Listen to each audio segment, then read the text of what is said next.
नमस्कार दोस्तों। आज हम बात करने वाले हैं सुप्रीम कोर्ट के उस फैसले की जिसने कई बेटियों को अपना हक दे दिया है। दोस्तों, सुप्रीम कोर्ट के इस फैसले से आज जेंडर इक्वालिटी को एक और बढ़ावा मिला है। आइए जानते हैं क्या है हिंदू सक्सेशन एक्ट 1956 जो कि संशोधित हुआ है इन 2005। बने रहिए मेरे साथ in the world of civil era.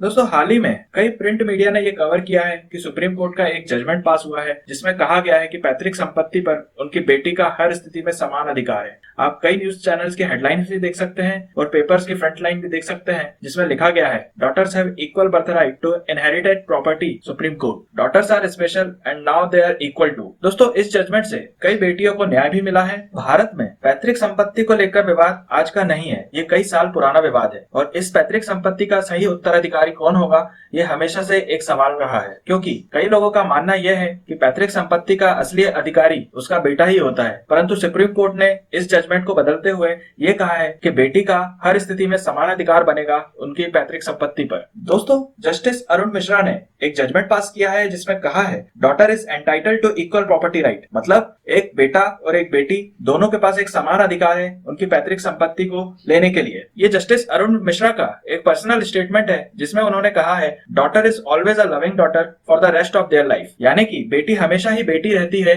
पूरी जिंदगी भर। उसको वो समान अधिकार जो एक बेटे का है वो पूरा हक है कि उसको भी वो ही मिले।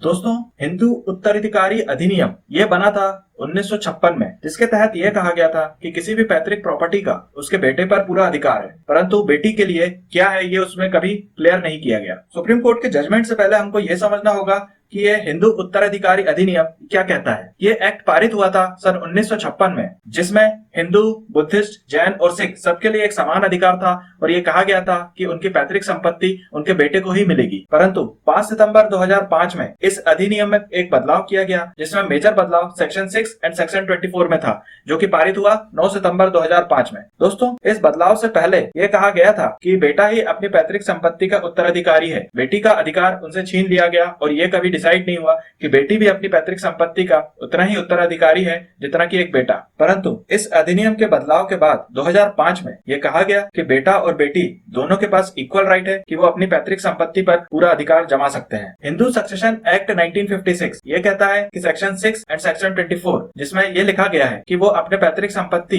किसी को भी अपने बेटे को प्रोवाइड कर सकते हैं। जब इसमें बदलाव किए गए जिसमें ये मेजरली देखा गया कि it revise the rules of coparcenary property giving daughter of the deceased equal rights with son and subjecting them to the same liabilities and disabilities, मतलब किसी भी पैतृक संपत्ति का उत्तराधिकार एक बेटा या बेटी दोनों हो सकते हैं। ये अधिनियम लागू होता है हिंदू, बुद्धिस्ट, सिख एंड जैन को, जिसमें यूनिफॉर्मिटी मेंटेन होगी और अपने सही उत्तराधिकारी को उसका पूरा हक मिलेगा। परंतु इस एक्ट में कुछ एक्सेप्शंस भी हैं। अगर कोई भी व्यक्ति जिसके ऊपर मर्डर का चार्जेस चल रहा है तो वो इस अधिकार से वंचित रह जाएगा, मतलब उसको पैतृक संपत्ति का उत्तराधिकारी नहीं माना जा सकता। इसका दूसरा एक्सेप्शन ये है कि अगर कोई भी व्यक्ति हिंदुइज्म छोड़ के कोई दूसरा धर्म अपनाना चाहता है तो वो व्यक्ति अपने पिता की संपत्ति का उत्तराधिकारी तो होगा, परंतु उस व्यक्ति के बच्चे उस पैतृक संपत्ति के उत्तराधिकार नहीं बन पाएंगे। अगर उनके बच्चे वापस हिंदुइज्म में कन्वर्ट हो जाते हैं before the death of that particular relative तो वो उस पैतृक संपत्ति के उत्तराधिकार कहे जा सकते हैं। दोस्तों, इसका रिसेंट एग्जाम्पल हमने पद्मनाभम स्वामी टेम्पल के सुप्रीम कोर्ट के जजमेंट में भी देखा, जिसमें यही लड़ाई चल रही थी कि पद्मनाभम स्वामी मंदिर किसके अंडर में आएगा। जिसमें यह देखा गया कि त्रावणकोर के आखिरी राजा जिनकी डेथ हुई सन 1991 में, सन 1991 के बाद ये कहना मुश्किल हो गया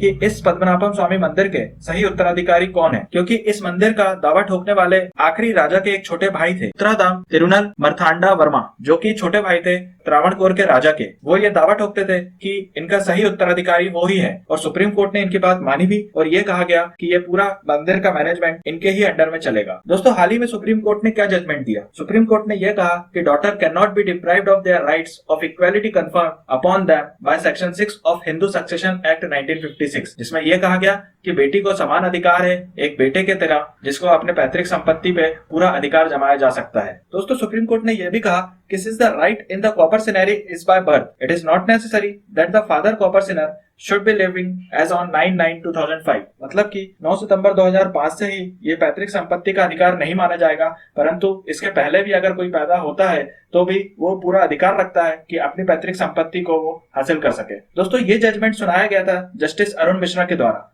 जिसके बेंच में थे एस अब्दुल नजीर और मिस्टर एम आर शाह। दोस्तों ये एक बड़ा हिस्टोरिक जजमेंट है जिसमें कई बेटियों को अपना अधिकार दिलाया है और माना गया है कि इसमें जेंडर इक्वालिटी को एक कदम और बढ़ावा मिलेगा। दोस्तों ये था आज का टॉपिक। मैं आशा करता हूं कि आपको इससे हिंदू उत्तराधिकारी अधिनियम के बारे में जानकारी मिली होगी। मैं उम्मीद करता हूं कि आने वाले लेक्चर्स में आप मेरे साथ बने रहेंगे। तो इसी शुभकामनाओं के साथ स्टे सेफ, स्टे एजुकेटेड।